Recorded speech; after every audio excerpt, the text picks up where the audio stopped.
여러분, 오늘도 이렇게 귀한 시간을 함께하게 되어 정말 반갑습니다. 오늘 우리가 함께 나눌 이야기는 정말 특별합니다. 여러분, 혹시 인생을 살면서 나는 정말 누구인가? 하는 질문을 해보신 적 있으신가요? 자녀들이 다 자라고 손주들도 이제 제법 컸는데 문득 거울을 보면서 나는 진짜 누구였을까? 하고 생각해 보신 적 말입니다. 오늘 우리가 펼쳐볼 마태복음 16장은 바로 그런 이야기거든요. 예수님께서 제자들에게 던지신 가장 중요한 질문, 너희는 나를 누구라고 하느냐? 이 질문 하나가 베드로의 인생을 완전히 바꿔놓았습니다. 아니, 베드로뿐만이 아니죠. 2000년이 지난 지금 우리의 삶까지도 바꿔놓은 그 놀라운 순간 말입니다. 그런데 여러분, 이 아름다운 고백의 순간 바로 뒤에 무슨 일이 벌어졌는지 아십니까? 방금 전까지 예수님께 칭찬받던 베드로가 갑자기 사탄아, 내 뒤로 물러가라는 꾸지람을 듣게 됩니다.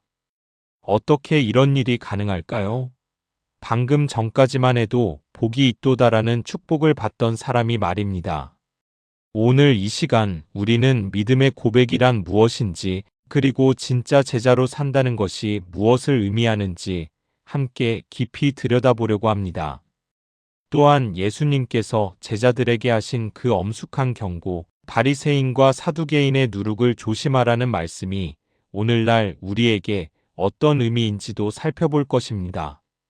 그리고 무엇보다 예수님께서 말씀하신 누구든지 나를 따라오려거든 자기를 부인하고 자기 십자가를 지고 나를 따르라는 그 말씀이 우리 같은 평범한 사람들의 삶 속에서 어떻게 실천될 수 있는지 그 구체적인 이야기들을 나눠보겠습니다. 자, 그럼 이제 함께 갈릴리 호숫가로 떠나볼까요? 예수님과 제자들이 걸어가시던 그 길을 우리도 함께 걸어가 보는 겁니다. 갈릴리 호숫가에는 따스한 햇살이 내리쪼이고 있었습니다. 물결이 찰랑찰랑 소리를 내며 모래사장을 적시고 있었죠. 예수님과 제자들은 이곳저곳을 다니시며 복음을 전하고 계셨는데 그날도 여느 때처럼 많은 사람들이 예수님을 따라다니고 있었습니다. 그런데 말입니다. 저 멀리서 뭔가 심상치 않은 무리가 다가오고 있었어요. 제자들의 눈에 가장 먼저 들어온 건 그들의 화려한 옷차림이었습니다. 바리새인들의 넓은 옷단, 사두개인들의 당당한 걸음걸이. 이 사람들은 평소에는 서로 으르렁거리며 견원지간이었거든요. 그런데 이상하게도 오늘은 함께 있었습니다.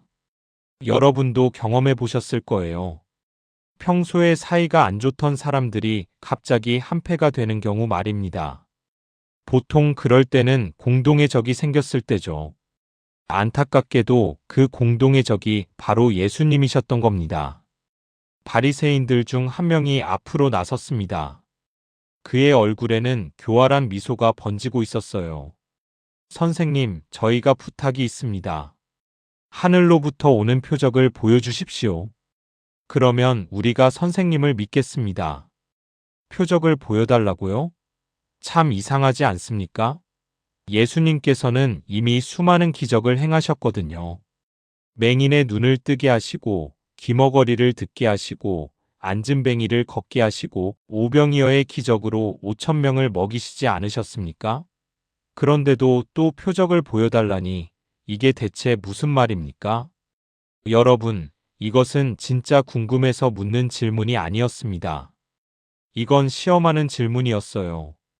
예수님을 공경에 빠뜨리려는 함정이었던 거죠.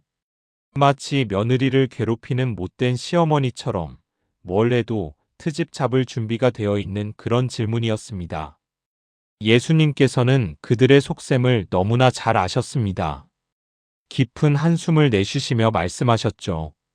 저녁 때가 되면 너희가 하늘이 붉으니 날이 좋겠다 하고 아침에는 하늘이 붉고 흐리니 오늘은 날이 굳겠다 하는구나. 이 말씀이 무슨 뜻일까요? 당시 갈릴리 어부들은 모두 날씨를 보는 눈이 있었습니다. 고기를 잡으러 나가려면 날씨를 읽을 줄 알아야 했거든요. 하늘 색깔만 봐도 아, 오늘은 비가 오겠구나. 오늘은 바람이 세겠네 하고 알 수 있었어요.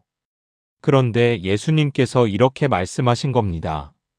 너희가 하늘의 기상은 분별할 줄 알면서 시대의 표적은 분별하지 못하느냐? 아, 이 말씀이 얼마나 뼈아픈 지적입니까? 그들은 내일 비가 올지 말지는 알아도 자기들 눈앞에 서 계신 분이 바로 메시아라는 사실은 알아보지 못했던 겁니다. 눈은 있어도 보지 못하고 귀는 있어도 듣지 못하는 것이죠. 여러분, 우리도 때로는 그렇지 않습니까? 손주가 감기에 걸렸는지 아닌지는 손만 이마에 대봐도 아는데 정작 그 아이의 마음이 힘들어하는 건 모를 때가 있습니다. 주식이 오를지 내릴지는 관심 있게 보면서 하나님의 은혜가 내 삶에 어떻게 임하고 있는지는 놓치고 사는 거죠. 예수님께서는 단호하게 말씀하셨습니다. 악하고 음란한 세대가 표적을 구하나 요나의 표적밖에는 보일 표적이 없느니라. 그리고는 그들을 떠나가셨습니다. 요나의 표적이라고 하셨죠? 요나 선지자가 큰 물고기 뱃속에서 사흘 밤낮을 있다가 다시 나온 것처럼 예수님께서도 죽으셨다가 사흘 만에 부활하실 것을 말씀하신 겁니다. 하지만 그들은 이 깊은 뜻을 전혀 이해하지 못했어요. 예수님과 제자들은 배를 타고 건너편으로 가셨습니다. 배가 잔잔한 호수 위를 미끄러지듯 나아가는데 제자들은 뭔가 큰일이 난 것을 깨달았습니다. 떡을 가져오는 것을 깜빡 잊어버린 거예요. 여러분도 아시잖아요. 장을 보러 갔다가 정작 사려고 했던 걸 안 사고 온 그 황당함. 제자들이 딱 그 기분이었을 겁니다. 아이고, 떡을 안 가져왔네. 우리가 뭘 먹지? 제자들은 수군수군 걱정하기 시작했습니다. 그때 예수님께서 말씀하셨어요. 삼가 바리새인과 사두개인의 누룩을 주의하라. 제자들은 서로 눈치만 보며 속삭였습니다. 우리가 떡을 가져오지 않았기 때문에 저렇게 말씀하시는구나. 아이고, 이 순진한 제자들 좀 보세요. 예수님께서는 영적인 이야기를 하시는데 이 사람들은 자꾸 배고픈 이야기만 하고 있는 겁니다. 마치 선생님이 인생에 대해 말씀하시는데 학생은 급식 메뉴가 뭐예요? 라고 묻는 것과 비슷하죠. 예수님께서 그들의 생각을 아시고 말씀하셨습니다. 믿음이 작은 자들아, 어찌 떡이 없다고 서로 의논하느냐? 너희가 아직도 깨닫지 못하느냐? 오병이어로 5,000명을 먹이고 남은 것이 12바구니였던 것과 7병이어로 4,000명을 먹이고 남은 것이 7광줄이었던 것을 기억하지 못하느냐? 아, 이 얼마나 부끄러운 순간이었겠습니까? 제자들은 방금 전에 일어난 놀라운 기적들을 벌써 잊어버렸던 겁니다. 예수님께서 손가락만 까딱하시면 떡이고 물고기고 얼마든지 만드실 수 있는 분인데 떡 몇 개 없다고 걱정하고 있었던 거죠. 예수님께서 다시 말씀하셨습니다. 내가 너희에게 이른 말이 떡에 관한 것이 아닌 줄을 어찌 깨닫지 못하느냐? 바리새인과 사두개인의 누룩을 주의하라. 그제야 제자들이 깨달았습니다. 아, 이건 빵 이야기가 아니구나. 예수님께서 경계하라고 하신 누룩은 바로 바리새인과 사두개인의 교훈, 그들의 가르침을 말씀하시는 거였어요. 여러분, 누룩이 뭡니까? 아주 작은 양이지만 밀가루 반죽 전체를 부풀게 만드는 것이죠. 좋은 누룩을 넣으면 좋은 빵이 되지만 나쁜 누룩을 넣으면 반죽 전체가 상해버립니다. 바리새인들의 누룩은 무엇이었을까요? 그것은 바로 위선이었습니다. 겉으로는 경건한 척하면서 속으로는 교만과 탐욕으로 가득 차 있는 것 말입니다. 사람들 앞에서는 긴 기도를 하지만 과부의 집을 삼키고 길거리에서 큰 소리로 기도하여 사람들에게 보이려고만 하는 그런 위선이었죠. 사두개인들의 누룩은 또 달랐습니다. 이들은 부활도 믿지 않고 천사도 믿지 않고 성경의 일부만 받아들이는 사람들이었어요. 하나님의 말씀을 자기 입맛대로 골라 먹는 사람들이었던 겁니다. 마치 뷔페에 가서 좋아하는 것만 먹듯이 성경에서도 편한 것만 믿고 불편한 것은 무시해버리는 거죠. 예수님께서 제자들에게 이 누룩을 조심하라고 하신 이유가 뭘까요? 처음에는 작은 생각으로 시작하지만 그것이 점점 퍼져서 결국 믿음 전체를 망가뜨릴 수 있기 때문입니다. 요즘도 마찬가지예요. 한 번쯤은 괜찮겠지. 다른 사람들도 다 그렇게 사는데, 내가 이 정도 했는데. 하나님이 축복하셔야지. 이런 생각들이 바로 위험한 누룩입니다. 처음에는 작은 타협으로 시작하지만 나중에는 신앙 전체를 무너뜨리게 되는 거죠. 이야기는 계속됩니다. 예수님과 제자들은 가이사랴 빌립보 지방에 이르렀습니다. 이곳은 갈릴리에서 북쪽으로 한참 올라가야 하는 곳이었어요.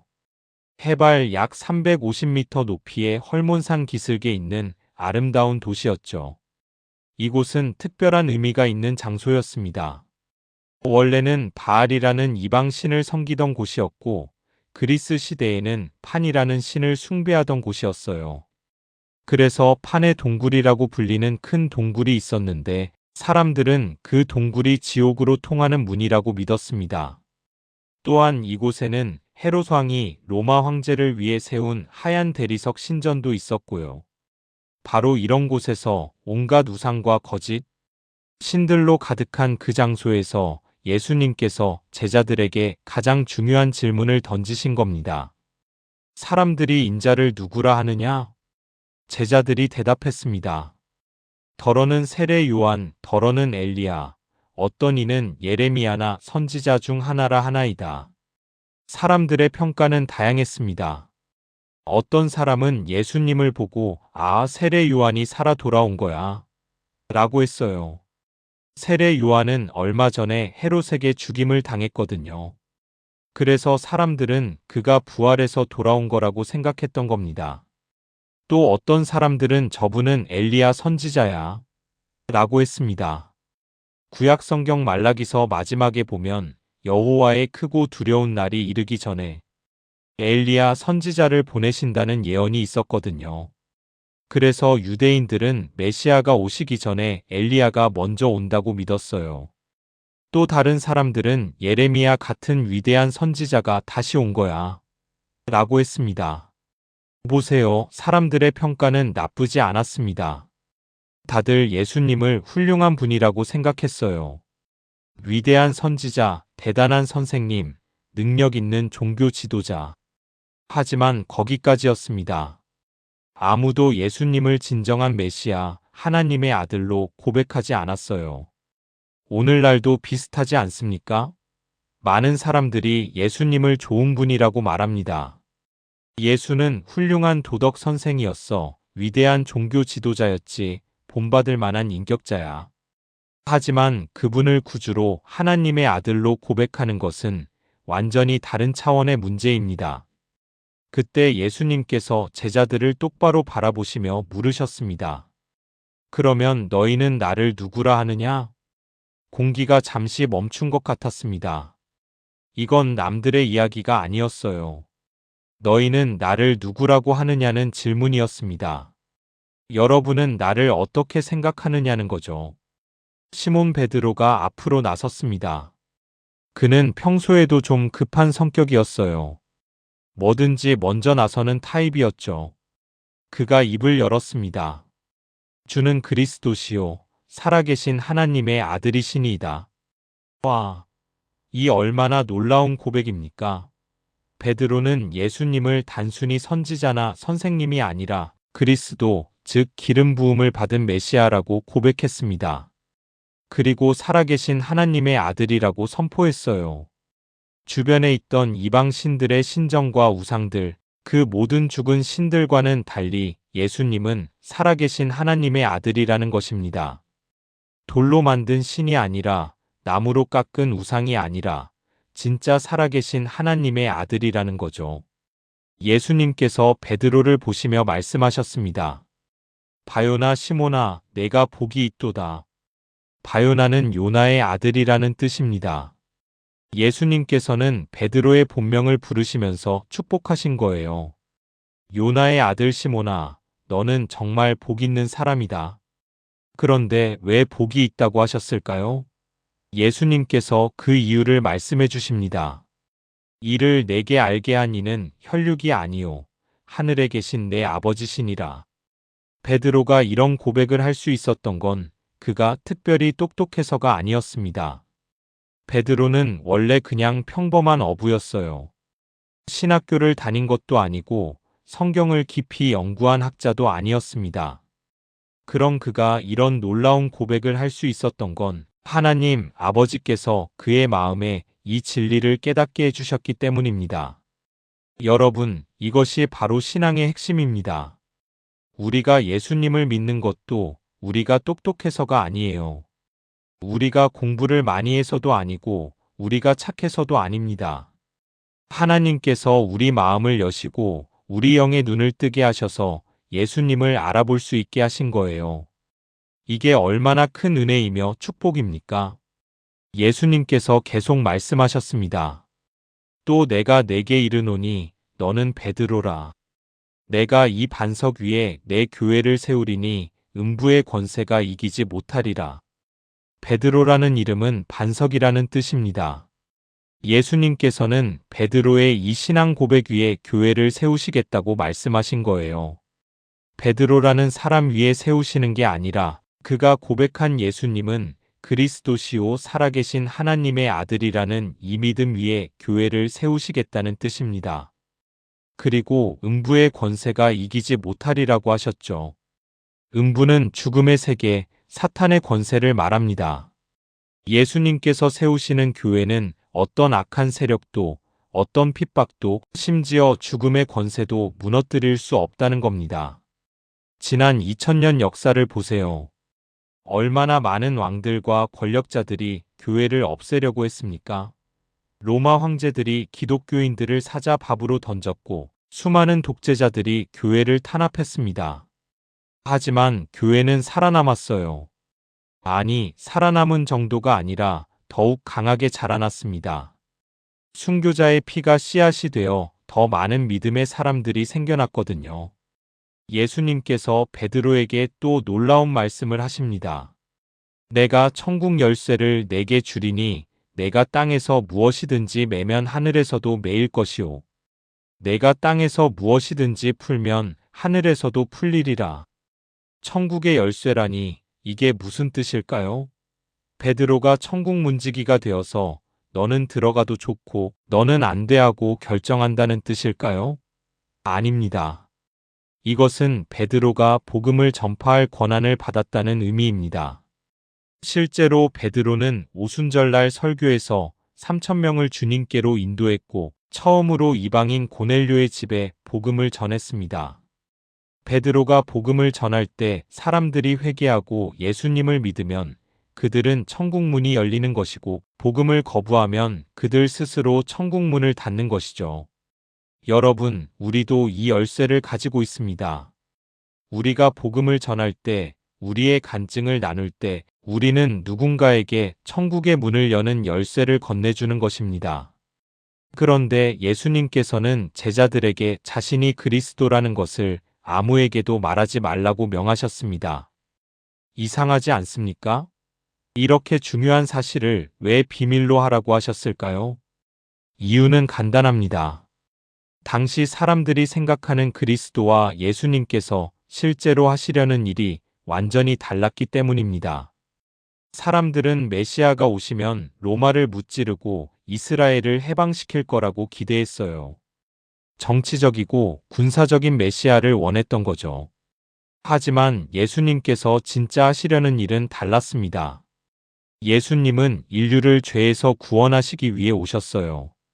그리고 그 구원은 칼과 창으로 이루어지는 게 아니라 십자가의 죽음을 통해 이루어지는 것이었습니다. 이제 이야기는 급전개됩니다.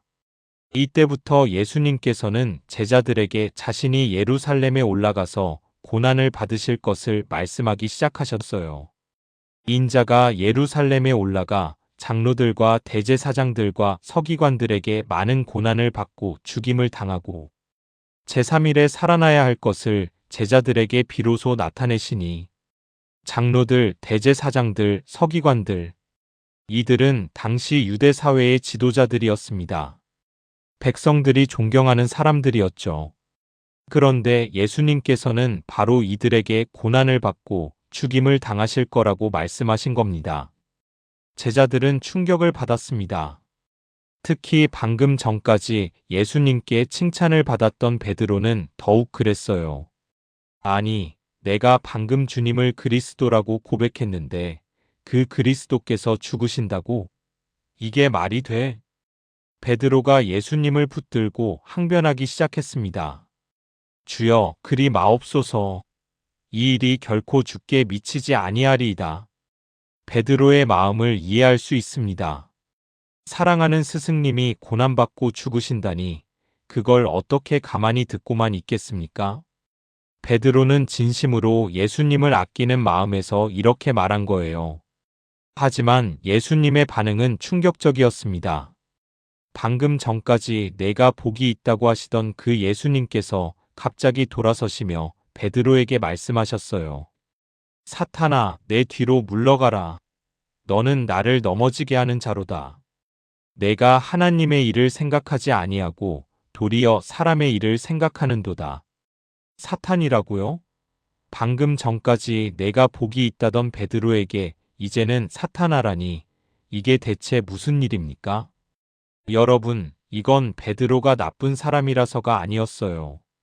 베드로는 진심으로 예수님을 사랑했고 예수님을 지키려고 한 거였습니다. 문제는 그의 생각이 하나님의 뜻이 아니라 사람의 생각, 인간적인 판단에서 나왔다는 거예요. 베드로는 고통 없는 영광을 원했습니다. 십자가 없는 면류관을 바랐어요. 죽음 없는 부활을 기대했던 거죠. 하지만 그것은 하나님의 방법이 아니었습니다. 구원의 길은 반드시 십자가를 거쳐야 했어요. 생각해 보세요. 만약 예수님께서 고난을 피하셨다면 어떻게 됐을까요? 십자가에 달리지 않으셨다면 우리의 죄를 대신 지실 분이 없었을 겁니다. 우리는 여전히 죄 가운데 멸망할 수밖에 없었을 거예요. 그래서 예수님께서는 베드로의 그 선한 의도를 단호하게 거부하신 겁니다. 사탄이 광야에서 예수님을 시험할 때도 비슷했습니다. 이 돌들로 떡덩이가 되게 하라, 성전 꼭대기에서 뛰어내려라, 내게 절하면 천하 만국을 주겠다. 사탄은 예수님께 쉬운 길, 고통 없는 길을 제시했어요. 하지만 예수님은 그 모든 유혹을 물리치셨습니다. 베드로의 말도 겉으로는 선해 보였지만 결국은 예수님을 십자가의 길에서 돌이키게 하려는 사탄의 유혹이었던 겁니다. 그래서 예수님께서 그렇게 단호하게 책망하신 거죠. 이 일이 있고 나서 예수님께서 제자들에게 말씀하셨습니다. 이번에는 베드로뿐만 아니라 모든 제자들을 보시면서요. 누구든지 나를 따라오려거든 자기를 부인하고 자기 십자가를 지고 나를 따르라.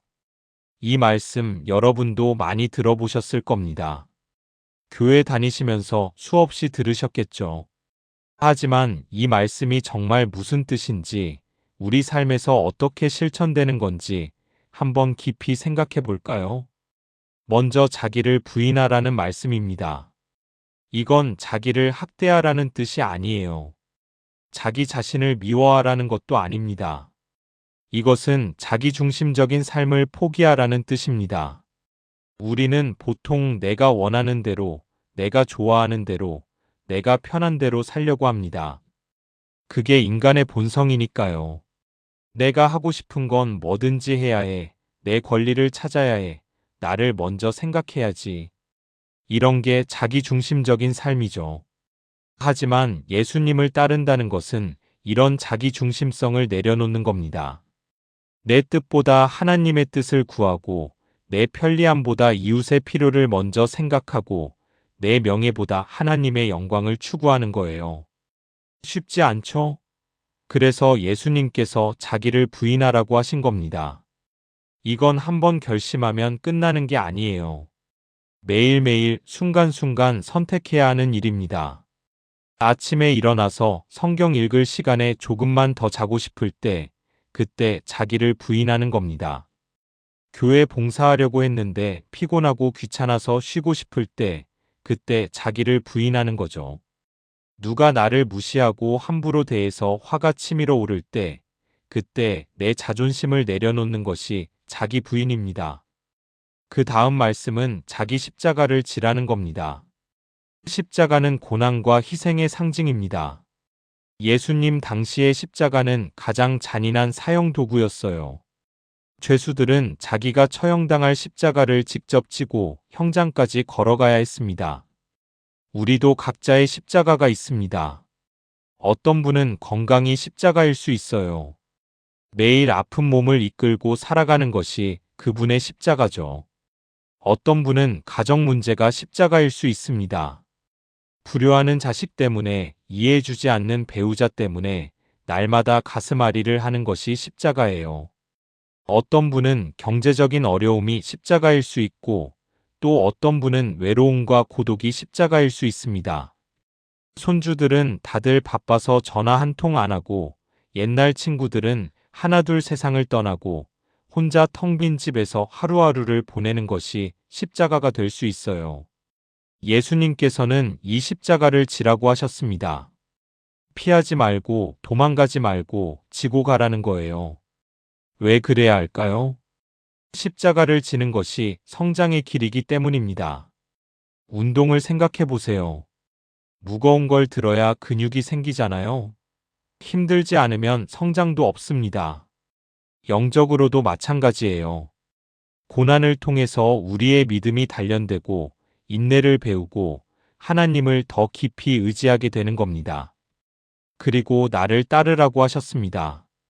예수님께서 가신 길을 우리도 가라는 거죠. 예수님께서 어떤 길을 가셨습니까? 섬김의 길, 사랑의 길, 희생의 길, 그리고 결국 십자가의 길이었습니다. 하지만 십자가만 있는 게 아닙니다. 십자가 다음에는 부활이 있었어요. 고난 다음에는 영광이 있었습니다. 그래서 예수님께서 이렇게 말씀하신 거예요. 누구든지 제 목숨을 구원하고자 하면 잃을 것이요. 누구든지 나를 위하여 제 목숨을 잃으면 찾으리라. 이게 무슨 뜻일까요? 이 세상에서 자기 목숨을 지키려고, 자기 유익만 챙기려고, 편하게만 살려고 하는 사람은 결국 진짜 생명을 잃게 된다는 겁니다. 육신의 생명은 유지할 수 있을지 몰라도 영원한 생명, 참된 생명은 잃어버리게 되는 거죠. 반대로 예수님을 위해 자기 목숨을, 자기 이익을, 자기 편안함을 기꺼이 내려놓는 사람은 오히려 진짜 생명을 얻게 됩니다. 이 땅에서 잠시 손해보는 것처럼 보여도 영원한 관점에서 보면 엄청난 이득을 보는 거예요. 예수님께서 예를 들어 말씀하십니다. 사람이 만일 온 천하를 얻고도 제 목숨을 잃으면 무엇이 유익하리요? 사람이 무엇을 주고 제 목숨을 바꾸겠느냐? 여러분 생각해 보세요. 여러분이 이 세상의 모든 부를 다 가졌다고 칩시다. 삼성 회장보다 더 부자고 세계에서 제일 가는 갑부라고 해봅시다. 그런데 오늘 밤 여러분의 생명이 끝난다면 어떻게 될까요? 그 많은 재산이 무슨 소용이 있겠습니까? 더 나아가 이 땅에서 100년을 살면서 온갖 재산과 명예와 권력을 누렸다고 해도 영원한 생명을 잃는다면 그게 무슨 의미가 있겠습니까? 100년과 영원을 비교할 수 있나요? 한 줌의 모래와 우주를 비교하는 것보다 더 큰 차이입니다. 그래서 예수님께서 이렇게 말씀하신 거예요. 세상 것을 다 얻으려고 발버둥 치지 말고 영원한 것을 추구하라고. 썩어질 것을 위해 애쓰지 말고 영원한 것을 위해 살라고 말씀하신 겁니다. 하지만 눈에 보이는 것을 선택하기는 쉬워도 눈에 안 보이는 영혼을 선택하기는 어렵습니다. 당장 손에 잡히는 1,000원과 나중에 받을 10,000원 중에서 사람들은 대부분 1,000원을 선택한다고 해요. 지금 당장 보이는 것, 당장 손에 잡히는 것이 더 실감나니까요. 그래서 예수님께서 제자들에게 확신을 주십니다. 인자가 아버지의 영광으로 그 천사들과 함께 오리니 그때에 각 사람이 행한 대로 갚으리라. 예수님께서 다시 오실 때 우리가 한 모든 일을 갚으실 거라는 겁니다. 아무도 보지 않는 곳에서 흘린 눈물도, 아무도 알아주지 않는 작은 희생도, 모든 것을 하나님께서 다 기억하고 계시다가 그날에 갚아주신다는 거예요. 그리고 예수님께서 놀라운 말씀을 하십니다. 진실로 너희에게 이르노니 여기 서 있는 사람 중에 죽기 전에 인자가 그 왕권을 가지고 오는 것을 볼 자들도 있느니라. 이 말씀은 무슨 뜻일까요? 여러 해석이 있지만 많은 학자들은 이것이 예수님의 변화산 사건을 가리킨다고 봅니다. 실제로 이 말씀 직후에 예수님께서는 베드로, 야고보, 요한을 데리고 높은 산에 올라가셔서 영광스러운 모습으로 변화되셨거든요. 그때 제자들은 예수님의 신적 영광을 잠깐 보게 됩니다. 또 어떤 이들은 이것이 부활과 오순절을 가리킨다고 봅니다. 예수님께서 부활하시고 승천하신 후 성령님께서 임하셨을 때 제자들은 예수님의 왕권, 그분의 능력을 직접 체험했으니까요. 어떤 해석이 맞든 핵심은 이겁니다. 예수님의 약속은 반드시 이루어진다는 것입니다. 지금은 고난의 때일지 몰라도 반드시 영광의 때가 온다는 거예요. 지금은 십자가를 지는 때일지 몰라도 반드시 면류관을 쓰는 때가 온다는 겁니다. 여러분, 우리가 오늘 마태복음 16장을 통해 배운 것이 무엇입니까? 첫째, 진정한 믿음은 단순히 표적을 보는 것이 아니라 예수님이 누구신지를 고백하는 것입니다. 바리새인들과 사두개인들은 수많은 기적을 봤지만 믿지 않았어요.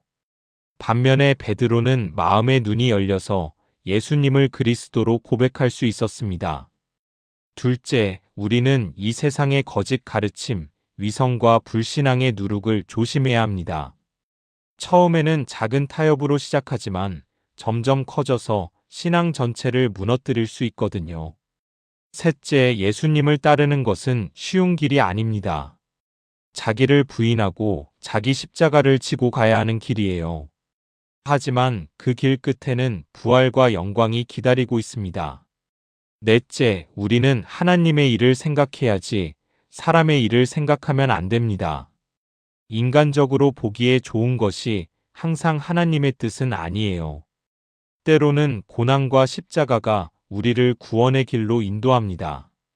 다섯째, 이 세상의 모든 것을 얻는다 해도 영원한 생명을 잃으면 아무 소용이 없습니다.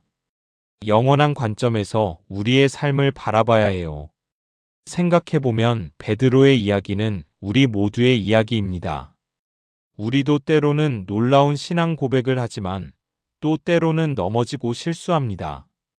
방금 전까지 주님, 제가 주님을 따르겠습니다 라고 고백하다가도 조금만 어려운 일이 생기면 주여, 그리 마옵소서라고 말하게 되는 게 우리 모습이에요. 하지만 주님께서는 그런 우리를 포기하지 않으십니다. 베드로를 끝까지 사랑하셨던 것처럼 우리도 끝까지 사랑하십니다. 베드로가 나중에 위대한 사도가 된 것처럼 우리도 주님의 은혜 가운데서 성장할 수 있어요. 여러분 중에는 지금 십자가를 지고 계신 분들이 많으실 겁니다.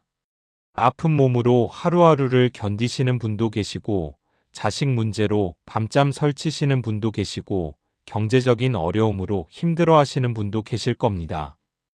그런데 기억하십시오. 그 십자가 너머에 부활이 있다는 것을. 지금은 고난의 때일지 몰라도 반드시 영광의 때가 온다는 것을. 우리가 예수님을 위해 잃는 것은 아무것도 잃는 게 아니라 오히려 영원한 것을 얻는 거라는 것을 말입니다. 그리고 이 모든 것이 가능한 이유는 예수님께서 먼저 그 길을 가셨기 때문입니다. 예수님께서는 우리에게 십자가를 지라고만 하신 게 아니에요. 예수님 자신이 먼저 십자가를 지셨습니다. 우리보다 훨씬 더 무거운 온 인류의 죄를 짊어진 십자가를 지고 골고다 언덕을 올라가셨어요. 그리고 그 십자가에서 다 이루었다고 외치셨습니다. 우리의 구원을 위한 모든 일을 완성하셨습니다. 그래서 이제 우리는 그 완성된 구원을 믿음으로 받기만 하면 되는 겁니다. 물론 우리도 각자의 십자가를 지고 가야 합니다. 하지만 그것은 구원을 얻기 위한 십자가가 아니에요. 이미 받은 구원에 대한 감사의 표현이고 주님을 닮아가는 과정이며 이웃을 섬기는 도구입니다. 그리고 놀라운 사실은 우리가 십자가를 질 때 혼자가 아니라는 겁니다. 예수님께서 함께 지고 가십니다. 수고하고 무거운 짐진 자들아, 다 내게로 오라, 내가 너희를 쉬게 하리라고 하신 그 예수님께서 오늘도 우리와 함께 십자가를 지고 가고 계십니다. 여러분, 오늘 이 시간을 통해 우리는 다시 한번 물어야 합니다. 나는 예수님을 누구라고 하는가? 이것은 2000년 전 예수님께서 제자들에게 하신 질문이지만 동시에 오늘 우리에게 하시는 질문입니다. 예수님은 여러분에게 누구십니까? 좋은 선생님입니까? 훌륭한 도덕가입니까? 아니면 그리스도시요 살아계신 하나님의 아들이십니까? 그저 일요일에 교회 가서 만나는 분입니까? 아니면 매 순간 내 삶을 인도하시고 함께 하시는 주님이십니까? 이 질문에 대한 답이 우리의 인생을 결정합니다. 베드로의 고백이 그의 인생을 바꿨던 것처럼 우리의 고백도 우리 인생을 바꿉니다. 오늘 이 말씀을 들으시면서 마음에 감동이 있으신가요? 그렇다면 그것은 하늘에 계신 아버지께서 여러분의 마음에 역사하고 계시는 겁니다. 베드로에게 깨달음을 주신 것처럼 여러분에게도 깨달음을 주고 계신 거예요. 이제 우리가 할 일은 무엇일까요? 그 깨달음에 순종하는 것입니다. 자기를 부인하고 자기 십자가를 지고 예수님을 따라가는 것입니다. 쉽지 않을 겁니다. 베드로도 처음에는 실수도 많이 하고 넘어지기도 했으니까요. 하지만 포기하지 마십시오. 주님께서는 넘어지는 우리를 다시 일으켜 세우십니다. 실수하는 우리를 용서하시고 다시 기회를 주십니다. 그리고 끝까지 우리와 함께 하십니다. 오늘 하루, 아니 지금 이 순간부터 한번 시작해보면 어떨까요?